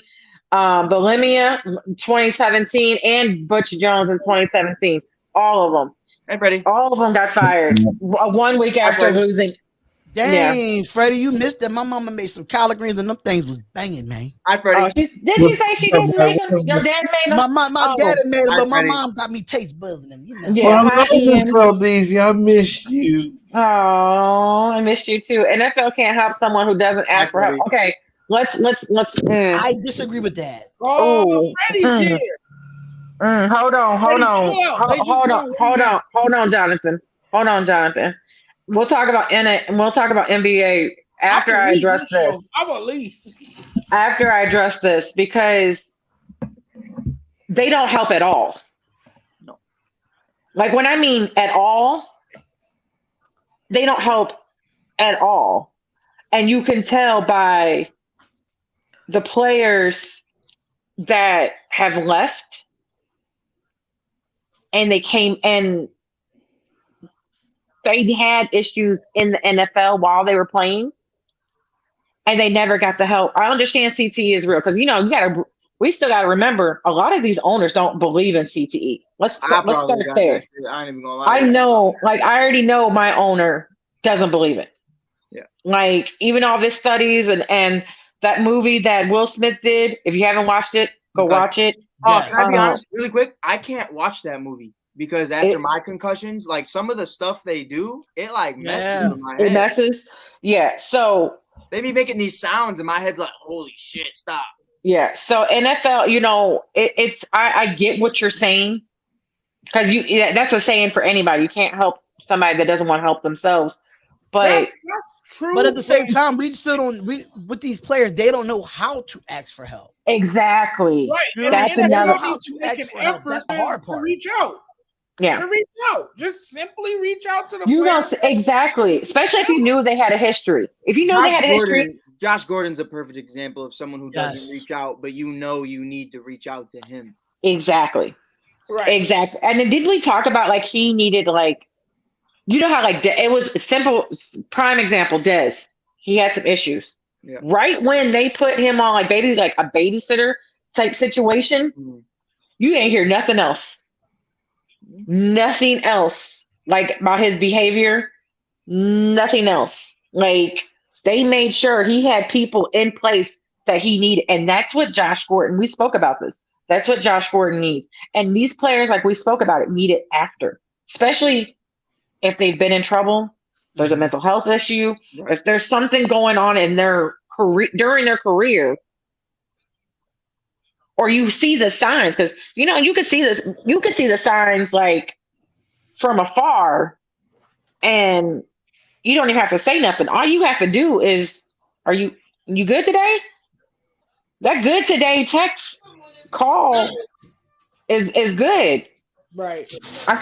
Dad still hurt my heart though. I'm just gonna let Dad know, cooking greens, and then can I get some sent? Can I get some sent to Texas, Dallas, Texas? They talk about your greens. Can I get some sent to Dallas, Texas? That's all I ask. Send some greens to LA and Dallas, Texas. No, Donnie, go ahead. No, don't sit up and act like you don't know how to cook. Now that's not. I've actually never, to be honest, I've never made greens because my grandma always did it. That was my grandma. My grandma. You gotta make sure you have the right ingredients for greens. Exactly, and that was one thing I was scared to touch.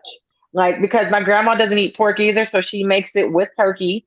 you know, and she goes and finds the turkey legs and she does it perfectly. I don't like nobody else's Freddie be greens pissing me off, bro. but hers. So like, no, told you he this said it morning. because he's seen my food. Like that's the only reason he's saying it. He's seen it. But my Friendsgiving, I'll show you what my cousin's giving that we're doing Friday. I'll show you what I'm cooking. Hey. Yeah, but yeah, I've never made. That was one thing I've never made was greens. I cooked everything else green, but not. At least you're honest about it, because you know most women. Because you know most women would say, "Oh, I could cook some collard greens," and then they taste like shit. Yes, and I do like it. I do like it, and yes, I do. Hey, I'm gonna be honest, like, because I want to cook everything. So, do I want to learn how to make greens? Yes. The issue is. Greens is like spinach. It takes you like 15,000 pounds just to get you that one bowl. Man. And my husband don't eat it. My parents don't really like it either. So it's only me. I love greens. I love greens. You gotta get the collard greens from the produce place and clean them and. Yeah, and see, I have a neighbor that has a whole bunch of greens. I just need her to tell me like when they're ready so I can go get it. I'm eating food. I'm eating again. We're talking about food. That's what. Hey, did you guys hear with the fat back. Did you guys hear what? Yes, I don't eat pork. So I don't eat any pork, so it has to be turkey. No, I love fatback. I'm sorry. Mm-hmm. Hey, did you guys hear what? Country. I can't remember who it was, but it was a defensive player for the New England Patriots. And I guess he was asked about Thanksgiving dinners or whatever. And he said that he didn't like mac and cheese, right? Needs to be taken off the table. I disagree. Once he has my mama's he needs to be bitch slapped. Hey, once he has my mama's mac and cheese, he's gonna think. Let me tell you a story about mac and cheese. Eat your own mama's mac and cheese. You can't eat nobody else. You only can eat the way your mama makes mac and cheese. Let me tell you, no, that's not true. Because my mom makes it. I can't go. The only reason I say it, because my mom makes hers out of a box. Oh. So I'm the one that makes mac and cheese. Okay. That's the only reason. But they don't like mac and cheese in my house. Like in my house, nobody eats it. My husband. If your parents do they think like that? I'm looking for a new home. Defensive player that says that it's noodles. No, they. So I like it the homemade way. Me too. Yeah. What are we talking about? And put it on layers on top of layers. Yes, I need all the layers. I need all that, but they don't like it like that. They would rather my Bro, who the hell just said? Who the hell is that? Ian, he's just saying hi to all of us. But my stepdad would rather have Velveeta mac and cheese. Hey, I'm just gonna tell you guys this now. We have a show Friday. I'm probably not gonna make it on the show. I'm not gonna lie. I'm gonna eat I already told you I'm not gonna make it Friday because I have to cook. I ain't gonna make it Friday either. I'm sorry. Hey, I'm gonna be like this. I now cancel the show. I'm so motivated. Might as well. I'm with it. Might as well cancel because like I got family coming at 6. Is that his name, right? Hey, but you know what? Let's talk about some NBA. Yeah, go ahead, talk about some NBA. Oh, here we go. Can I calm down for this? Because I don't.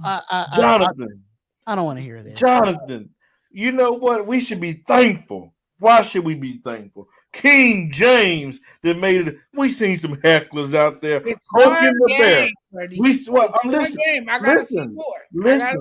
Listen. Stop talking and listen. They were poking the bear. They was messing with him the whole game, and he had to say, "You know what? The bear punched somebody in the face." Yeah, but guess what? He punched him in the mouth tonight. 39. But the Patriots looked like they were going to run away with it. And there was one point that the Lakers looked so bad that Dr. Jerry Buss could have came back from the dead. I mean, that's how awful. They looked bad, but guess what? They pulled off the win. That's all that matters, Jonathan. All that matters is that they pulled off the win. Tonight. Huh? What did Lakers play tonight? Indiana. Nobody special. Oh, without an Anthony Davis.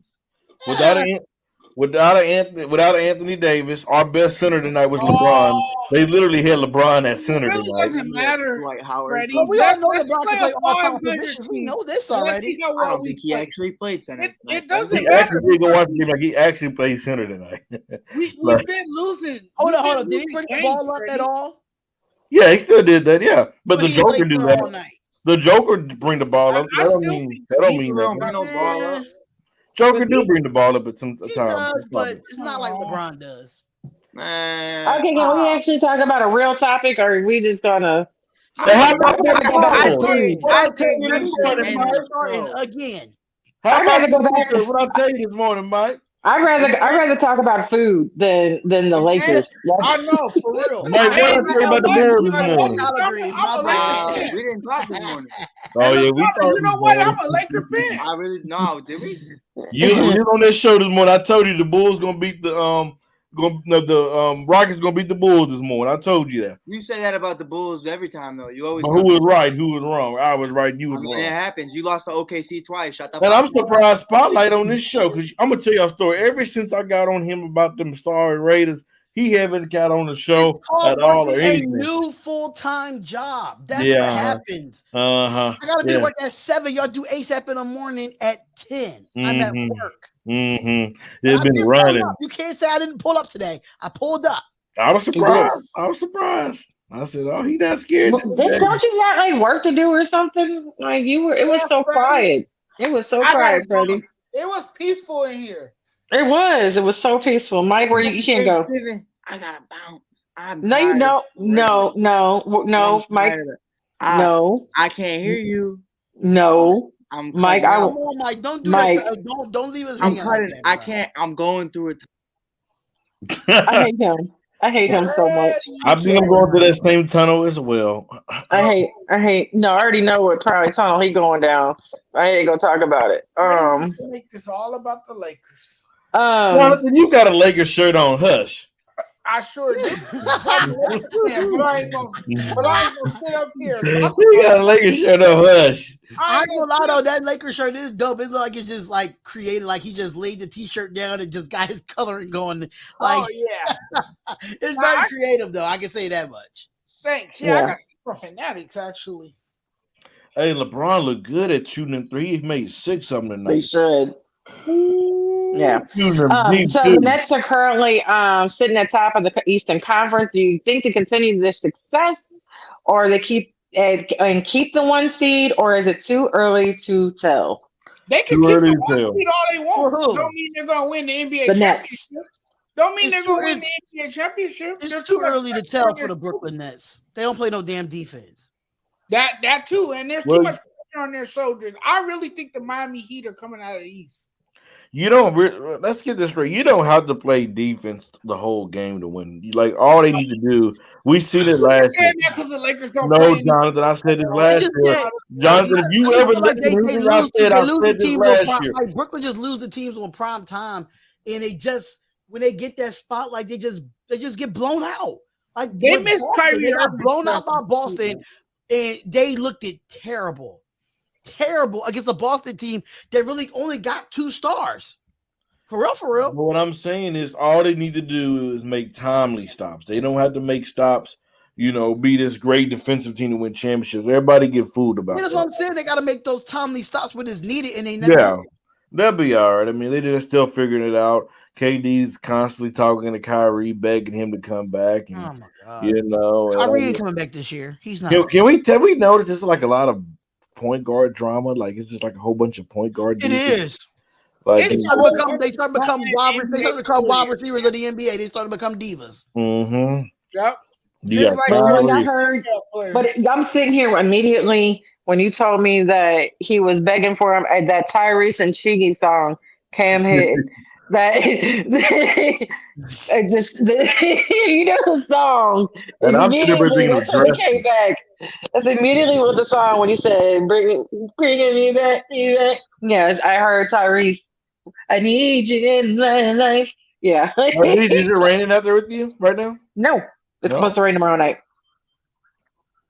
Hey, he has the same first name as my husband. What's going on, Arku? What's going on, brother? Yeah, my husband's name is Karam. I've been calling him RQ since like 2017. He's been in my he's been. But let me tell you, when I first met him, he said, I was like, "What's your name?" And he was like, "My name is Kay." I said, "Your mama did not name you Kay. What is your name?" Anthony, you saw that picture too? It was crusty. You need to know real bad. But what's so funny is I don't even call him by Karam. I call him by Zamani. I call him by her last name because I've been calling him that. Like how you said, for years. We've been together 10 years, and I've been calling him Zamani for 10 years. Can we talk about KD? Don't believe in lotion. He don't believe in a comb either. So obviously, you get paid $50 million.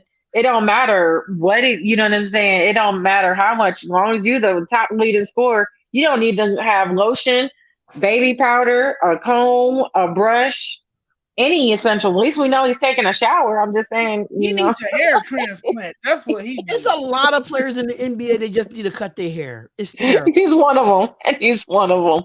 We don't know. He look like a bunch of peas and rice. It's terrible. Hey, I'm not gonna lie. Some days, LeBron, hey, one day he had that edge up, it'd be straighter than the $2 bill. Then one day it'd be like you have like a little piece missing, and I'm like, exactly. And then I'll be trying to figure out what kind of pattern he got it going on up here, because they better start getting these man weaves. I'm telling you, the barbers is doing them now. My boy does it. 2 years ago, my boy does the spray.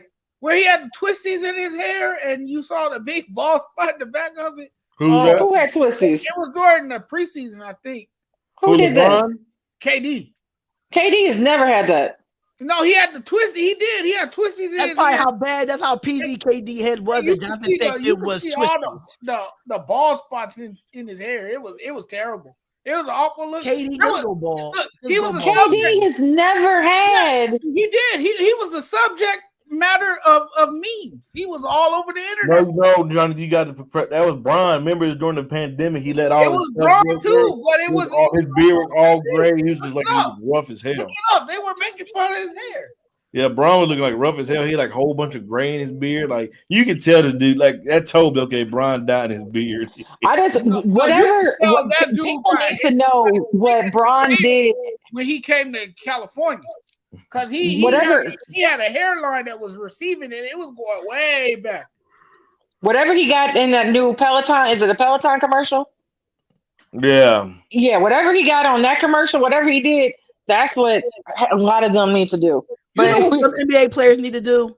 If you're going to have an afro and you got one dread, just cut the damn dread. Have you seen THT new braids? THT new braids, like, I'm like, bro, like, take that off. You had the one dread hanging, and you got like a whole Michael Jackson afro. Like, bro, that does not. If I ever get a massive ball spot in my head, it's all coming off. I'm sorry. I can't. Isn't it already off majority anyway? Oh, no! Look at the group chat. Like, hold on. Like, I'm trying to figure out, is there hair on there anyway? Not trying to be funny. I was trying to like. No, you're right, because remember that one video I did and I showed it. Oh, damn! Yeah, that's the one. What is that? That's not. But that's not gel. What in that's the not. Is that really locks? That's KD, no. Look at the group chat. I know. Is he really trying to lock his hair? Oh, or was he just? Or was that just he didn't comb it? No, that's when he did try to lock it. That's what I'm saying. I don't know if it was locks or he just didn't comb it. That looked like some burnt mac and cheese. Dreadlocks, whatever it was. No, it was terrible. Man. That was like some burnt mac and cheese. Man. That guy probably seen that and he thought that was mac and cheese. He knew about it. You take it off the table. It looked like a Mike, how you gonna your computer must die? Because I was like, how you in the comments? Why does his hair look like when you put raisins in potato salad knowing damn well you're not supposed to? Yeah, that's what I'm saying. I don't know if it was really. Now I remember this because I didn't. And I kept trying to remember if he was trying to lock it or, like I said, it was just a horrible non-comb situation. He needs a hot comb. He needs some Blue Magic grease. He needs some. He needs Jesus. Suns and Warriors.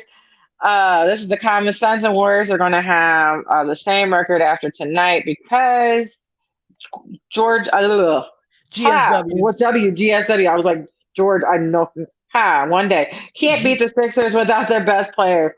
I'm kind of like half. Walls is trolling me right now. I'm kind of half watching the game though. How do we? So we lost Jonathan now too. We keep losing everybody. I'm still here.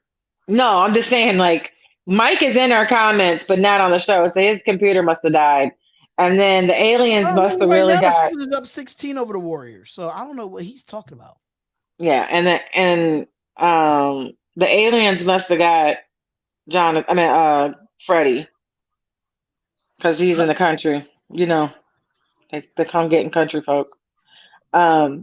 But I agree with you guys. It's too early to tell on the Nets, even though the Nets beat up on, like you said, I have maybe only 1.5 good players.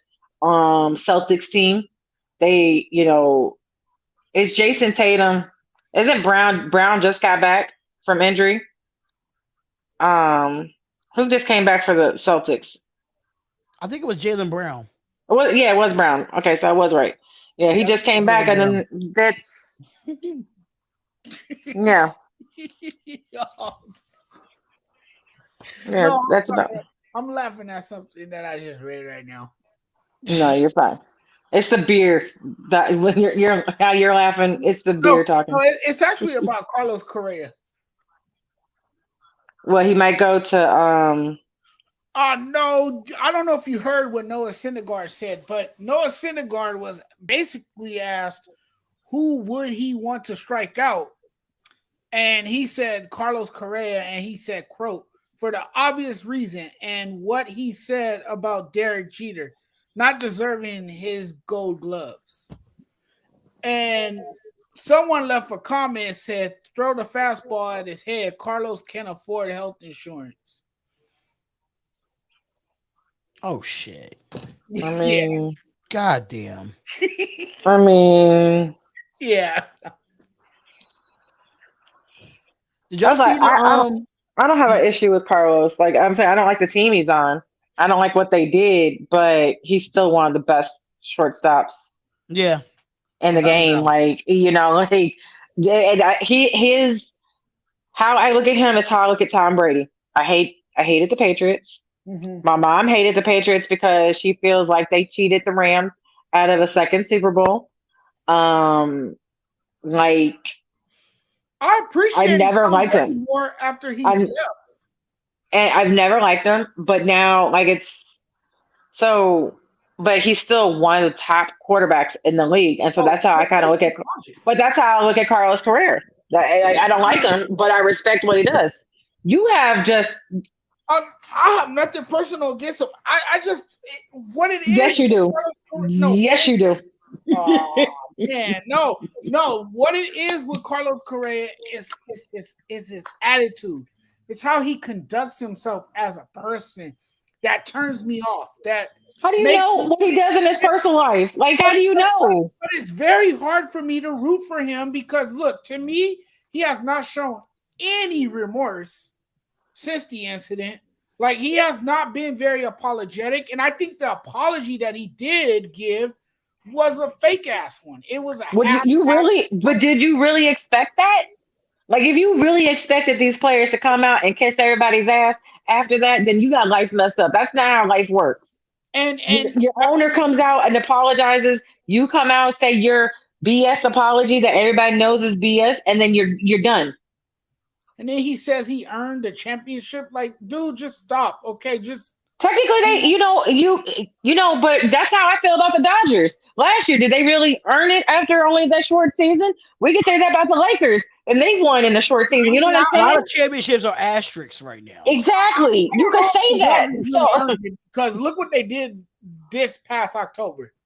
Yeah, like you could say, you know what I'm saying? You could say that about a lot of teams.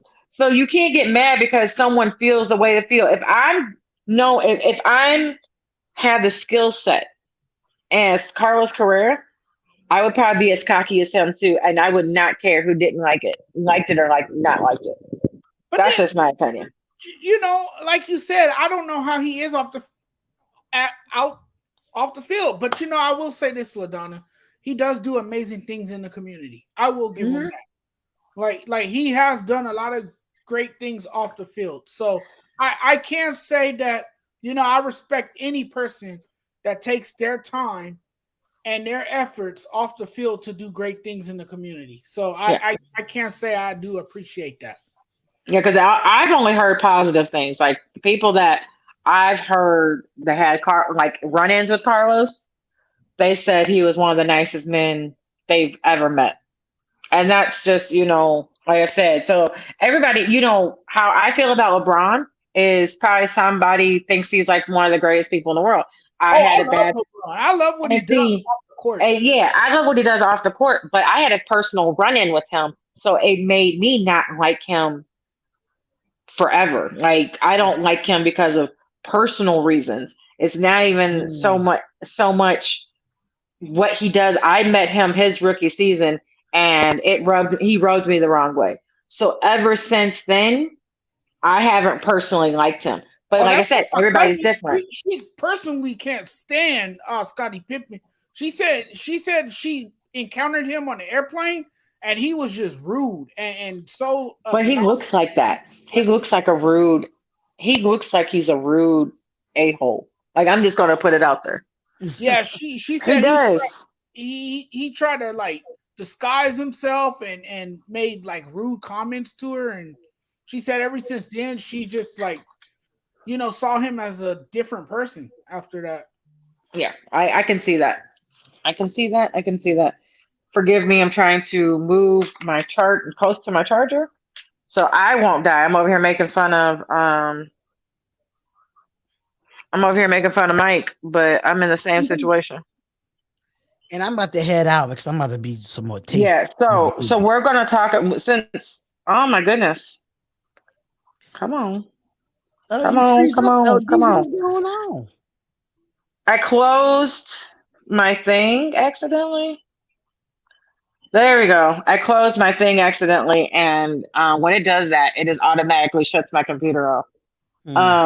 On that note, here we go again. I did it again. Yeah, because I said I'm on the charger. On that note, since everybody is leaving and it is Thanksgiving Eve, we're going to end it. And Freddie, I thought Freddie was going to be back, but obviously he probably got some food. He came on the troll with the Lakers and he left. Yeah, and then he left. He's probably celebrating their victory as if they won a championship. Knowing Freddie. Yeah. So yeah, that was it. So yeah, thank you everybody for coming on. I hope everybody has a great Thanksgiving and be safe. Stay away from drunk drivers because I know this is one of those holidays that a lot of people are out while drinking and driving. So that's what you do. Yeah, get a DD. Drive. Be responsible, people. Yeah, get a DD. Get Uber. One of them, Lyft, something. Do something. Because your family wants you home the next day. Yes. But stay safe, and we'll see you guys Friday. Peace out. Thanksgiving.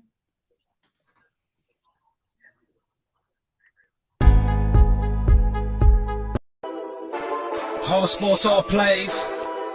Yeah. All sports, all plays. All sports, all plays. 365, we making a plays. We talking the game, get you through the days. We're high in the court, the dime in the lane. Variety, topics, living the same. All presentation, sports information. Hitting the airways, taking the nation. All sport, all plays, like working your faces. Grace at the field, so tie the laces. All sports, all plays.